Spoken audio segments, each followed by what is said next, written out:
Shalom, sahabat Gebada dimanapun Anda berada. Apa kabarnya? Semoga kita diberikan hikmat dan pengertian dari Tuhan dalam mengikuti Gebada hingga saat ini.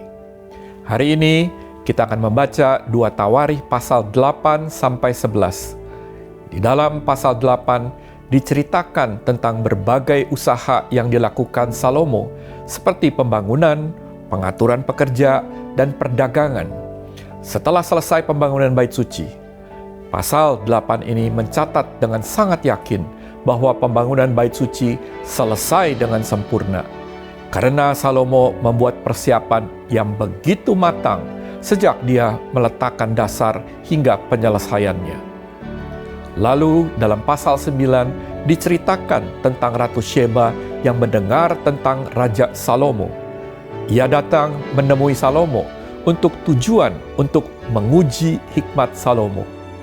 Namun, akhirnya Ratu Sheba mengagumi hikmat Salomo dan kemudian memberikan hadiah kepada Salomo. Kemudian dalam 2 Tawarikh pasal 9 diceritakan tentang akhir hidup Salomo. Namun, penulis Tawarikh mengurangi catatan tentang masalah perkawinan Salomo dengan wanita-wanita asing. Tapi sebaliknya kitab Tawarikh menceritakan mengenai kekayaan dan kemuliaan Salomo yang menikmati kemakmuran besar dalam sejarah Israel. Mengapa demikian? Karena Salomo hidup berpusat pada Tuhan. Sebab kehidupan setiap umat yang berpusat kepada Tuhan akan mengalami pemulihan, kejayaan seperti yang dialami Salomo. Kemudian di dalam 2 Tawarikh pasal 10 hingga pasal 36 nantinya diceritakan tentang pecahnya kerajaan Israel menjadi 2 bagian, yaitu kerajaan utara dan selatan. Hal itu terjadi karena adanya pengkhianatan dari 10 suku utara akibat pemerintahan Rehabiam putra Salomo. Pada akhirnya dalam pasal 11 diceritakan bahwa selama 3 tahun lamanya Rehabiam taat kepada Tuhan di dalam pemerintahannya.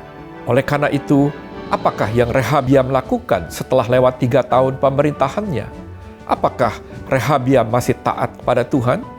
Sekarang, mari kita membaca 2 Tawarikh pasal 8-11 bersama-sama.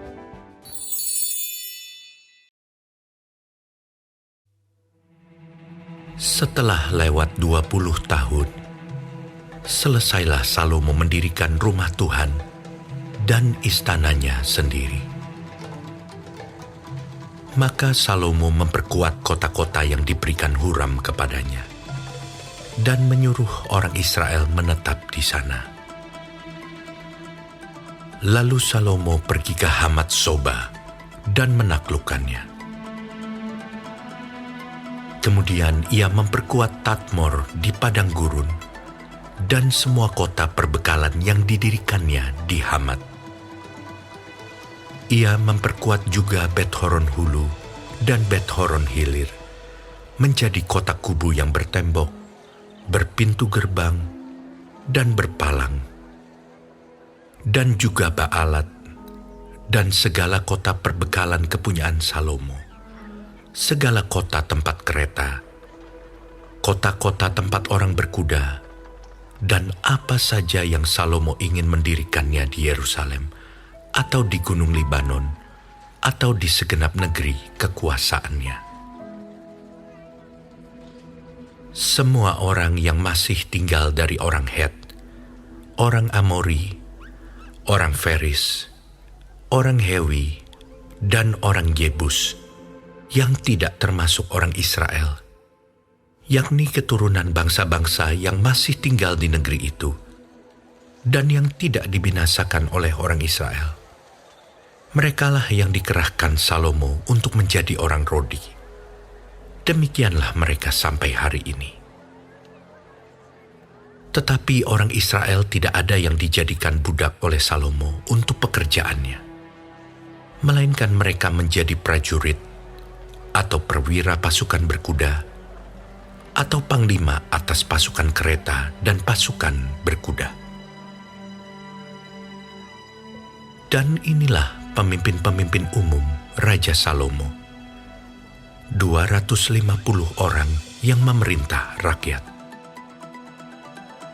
Dan Salomo memindahkan anak Firaun dari kota Daud ke rumah yang didirikannya baginya, karena katanya, "Tidak boleh seorang istriku tinggal dalam istana Daud, Raja Israel, karena tempat-tempat yang telah dimasuki tabut Tuhan adalah kudus."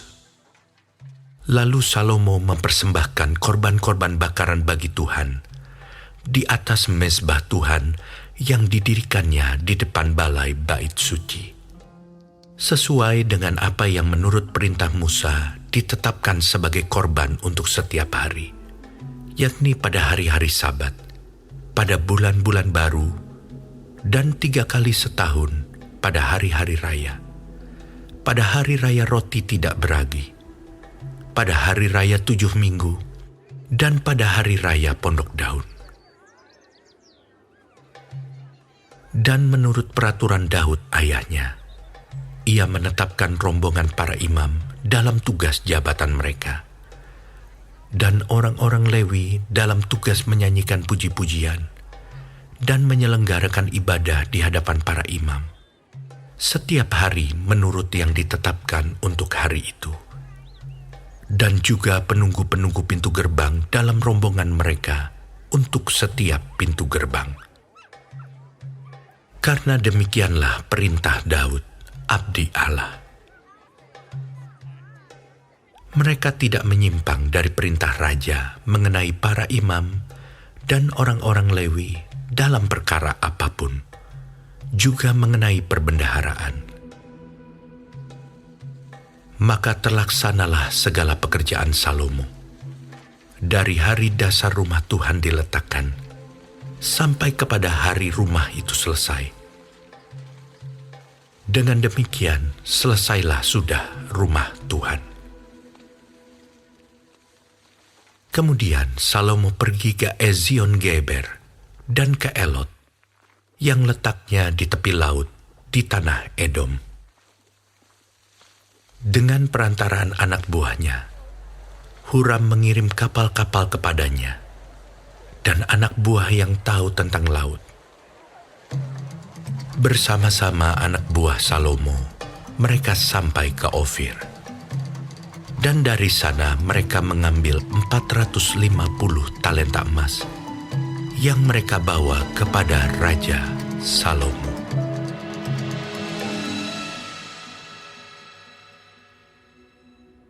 Ketika Ratu Negeri Syeba mendengar kabar tentang Salomo, maka dengan pasukan pengiring yang sangat besar dan dengan unta-unta yang membawa rempah-rempah, banyak emas, dan batu permata yang mahal-mahal, datanglah ia ke Yerusalem hendak menguji Salomo dengan teka-teki.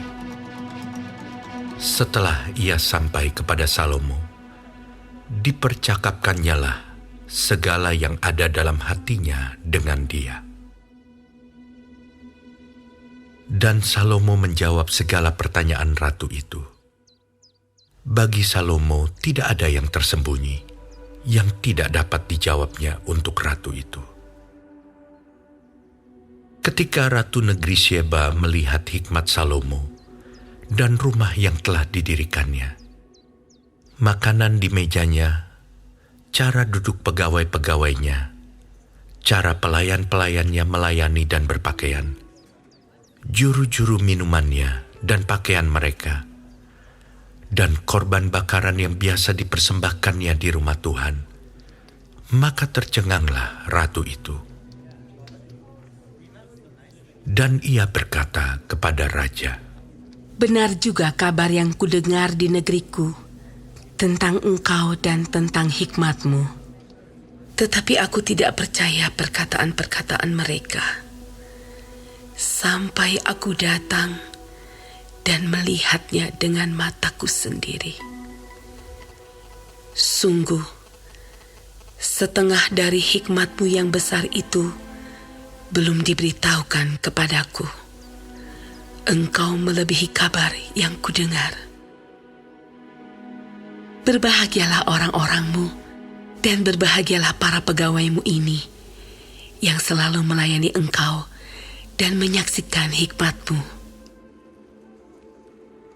Terpujilah Tuhan Allah-Mu yang telah berkenan kepadamu sedemikian, hingga Ia mendudukan engkau di atas tahtanya sebagai Raja untuk Tuhan Allah-Mu.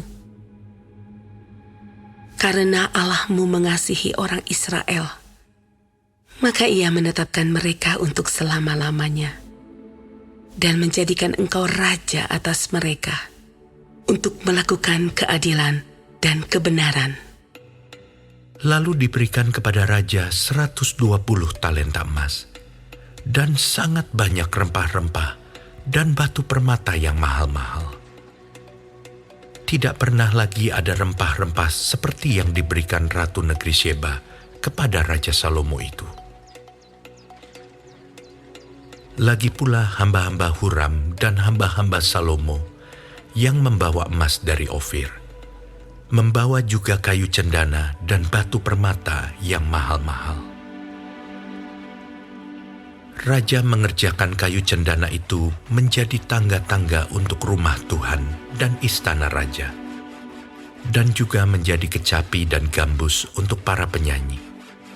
Hal seperti itu tidak pernah kelihatan sebelumnya di tanah Yehuda. Raja Salomo memberikan kepada Ratu Negeri Sheba segala yang dikehendakinya dan yang dimintanya, melebihi yang dibawa ratu itu untuk raja. Lalu ratu itu berangkat pulang ke negerinya bersama-sama dengan pegawai-pegawainya.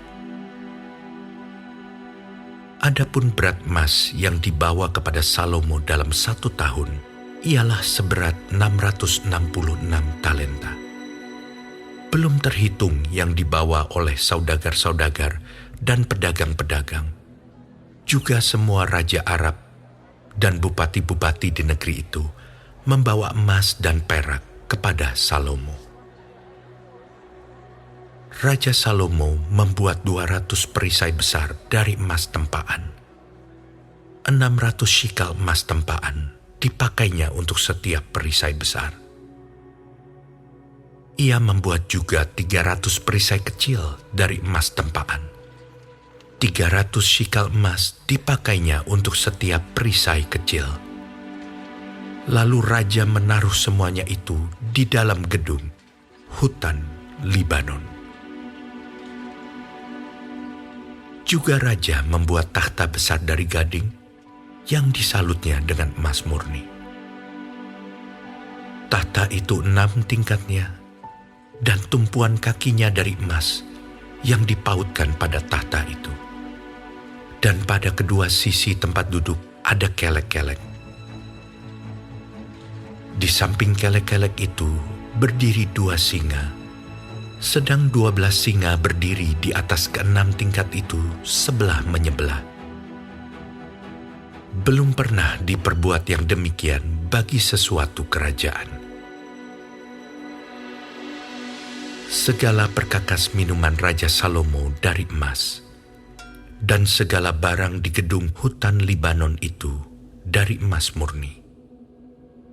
Perak tidak dianggap berharga pada zaman Salomo. Sebab raja mempunyai kapal-kapal yang berlayar ke Tarsis bersama-sama dengan orang-orang Huram. Dan sekali 3 tahun, kapal-kapal Tarsis itu datang membawa emas dan perak serta gading, juga kera dan burung merak. Raja Salomo melebihi semua raja di bumi dalam hal kekayaan dan hikmat. Semua raja di bumi berikhtiar menghadap Salomo untuk menyaksikan hikmat yang telah ditaruh Allah di dalam hatinya. Mereka datang masing-masing membawa persembahannya, yakni barang-barang perak dan barang-barang emas, pakaian, senjata, rempah-rempah, kuda dan bagal. Dan begitulah tahun demi tahun. Salomo mempunyai juga 4.000 kandang untuk kuda-kudanya dan kereta-keretanya, dan 12.000 orang berkuda yang ditempatkan dalam kota-kota kereta dan dekat raja di Yerusalem.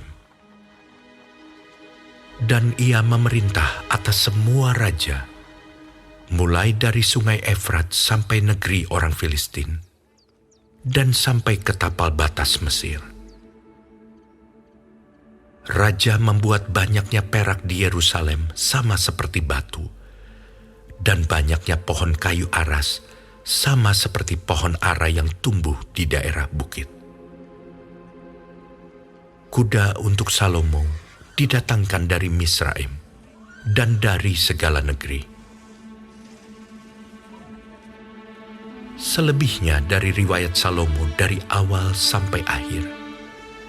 Bukankah semuanya itu tertulis dalam riwayat Nabi Nathan dan dalam nubuat Ahia orang Silo itu, dan dalam penglihatan-penglihatan Ido, pelihat itu, tentang Yerobeam bin Nebat? Salomo memerintah di Yerusalem atas seluruh Israel 40 tahun lamanya. Kemudian Salomo mendapat perhentian bersama-sama dengan nenek moyangnya, dan ia dikuburkan di kota Daud ayahnya. Maka Rehabeam, anaknya, menjadi raja menggantikan dia.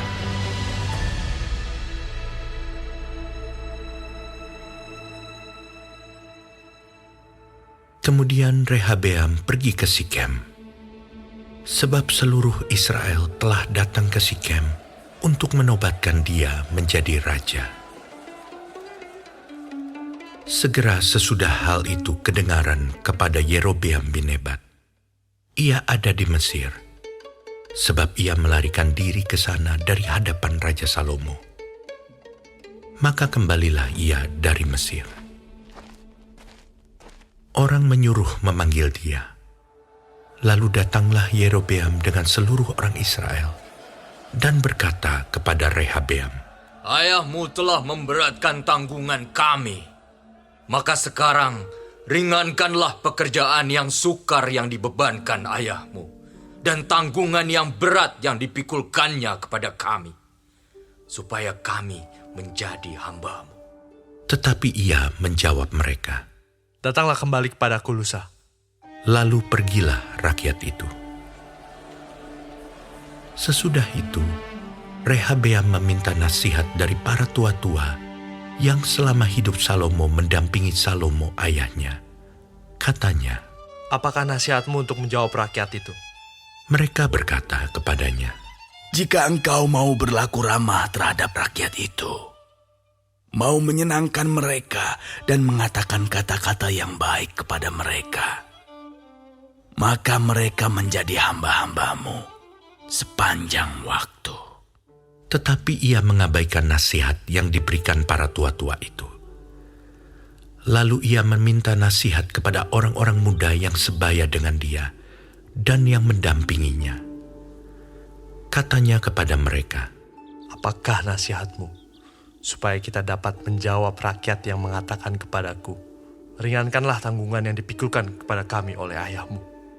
Lalu orang-orang muda yang sebaya dengan dia itu berkata, "Beginilah harus kau katakan kepada rakyat yang telah berkata kepadamu, 'Ayahmu telah memberatkan tanggungan kami, tetapi engkau ini berilah keringanan pada kami.' Beginilah harus kau katakan kepada mereka, 'Kelingkingku lebih besar daripada pinggang ayahku. Maka sekarang, ayahku telah membebankan kepada kamu tanggungan yang berat, tetapi aku akan menambah tanggungan kamu. Ayahku telah menghajar kamu dengan cambuk, tetapi aku akan menghajar kamu dengan cambuk yang berduri besi." Lusanya, datanglah Yerobeam dengan segenap rakyat kepada Rehabeam, seperti yang dikatakan raja. "Kembalilah kepadaku lusa." Raja Rehabeam menjawab mereka dengan keras. Ia telah mengabaikan nasihat para tua-tua. Ia mengatakan kepada mereka menurut nasihat orang-orang muda. "Ayahku telah memberatkan tanggungan kamu, tetapi aku akan menambahnya. Ayahku telah menghajar kamu dengan cambuk, tetapi aku akan menghajar kamu dengan cambuk yang berduri besi. Jadi raja tidak mendengarkan permintaan rakyat.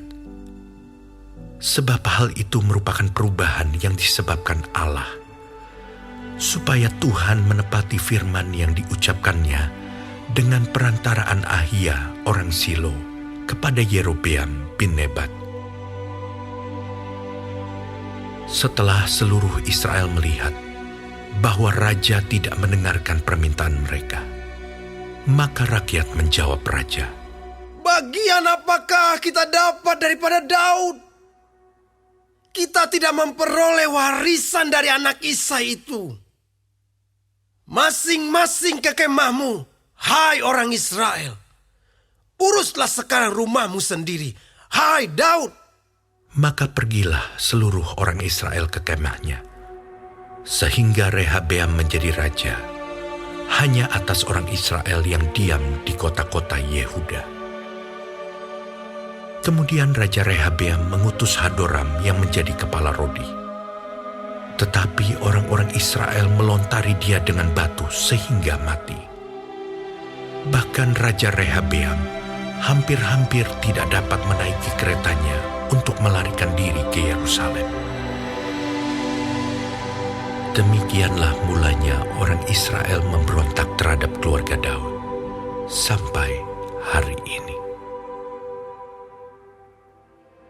Ketika Rehabeam datang ke Yerusalem, ia mengumpulkan kaum Yehuda dan Benyamin, 180.000 teruna yang sanggup berperang untuk memerangi orang Israel, dengan maksud mengembalikan kerajaan itu kepadanya. Tetapi datanglah firman Tuhan kepada Semaya abdi Allah. Demikian, "Katakanlah kepada Rehabeam, anak Salomo, Raja Yehuda, dan kepada segenap orang Israel di Yehuda dan di Benyamin, demikian. Beginilah firman Tuhan. Janganlah kamu maju dan janganlah kamu berperang melawan saudara-saudaramu. Pulanglah masing-masing ke rumahnya, sebab akulah yang menyebabkan hal ini terjadi." Maka mereka mendengarkan firman Tuhan dan pulang dengan tidak pergi menyerang Yerobeam. Rehabeam diam di Yerusalem dan memperkuat kota-kota kubu di Yehuda. Ia memperkuat Betlehem, Etam, Tekoa, Bet-Zur, Soko, Adulam, Gad, Mares, Zif, Adoraim, Lakis, Azeka, Sora, Ayalon, dan Hebron, yang terletak di Yehuda dan di Benyamin sebagai kota-kota berkubu. Ia memperkokoh kota-kota kubu itu dan menempatkan di situ kepala-kepala pasukan dengan persediaan makanan, minyak, dan anggur. Perisai dan tombak pun disediakan di tiap-tiap kota. Ia membuat kota-kota itu amat kokoh. Demikianlah Yehuda dan Benyamin menjadi daerah kekuasaannya. Para imam dan orang Lewi di seluruh Israel datang menggabungkan diri dengan dia dari daerah-daerah kediaman mereka. Sebab orang Lewi meninggalkan tanah pengembalaan dan milik mereka, lalu pergi ke Yehuda dan Yerusalem. Oleh karena Yerobeam dan anak-anaknya melarang mereka memegang jabatan imam Tuhan, dan mengangkat bagi dirinya imam-imam untuk bukit-bukit pengorbanan, untuk jin-jin, dan untuk anak-anak lembu jantan yang dibuatnya. Dari segenap suku Israel, orang datang ke Yerusalem mengikuti orang-orang Lewi itu, yakni orang yang telah membulatkan hatinya untuk mencari Tuhan Allah Israel. Dan mereka datang untuk mempersembahkan korban kepada Tuhan, Allah nenek moyang mereka. Demikianlah mereka memperkokoh kerajaan Yehuda dan memperkuat pemerintahan Rehabeam bin Salomo selama 3 tahun. Karena selama 3 tahun mereka hidup mengikuti jejak Daud dan Salomo. Rehabeam mengambil Mahalat, anak Yerimot bin Daud, dan Abihail binti Elhiab bin Isai menjadi istrinya, yang melahirkan baginya anak-anak lelaki ini, Yeus, Semaria, dan Zaham. Sesudah Mahalat, ia mengambil Maakah, anak Absalom, menjadi istrinya, yang melahirkan baginya Abia, Atai, Ziza, dan Selomit. Rehabeam mencintai Maakah, anak Absalom itu, lebih daripada semua istri dan gundiknya. Ia mengambil 18 istri dan 60 gundik, dan memperanakkan 28 anak laki-laki dan 60 anak perempuan.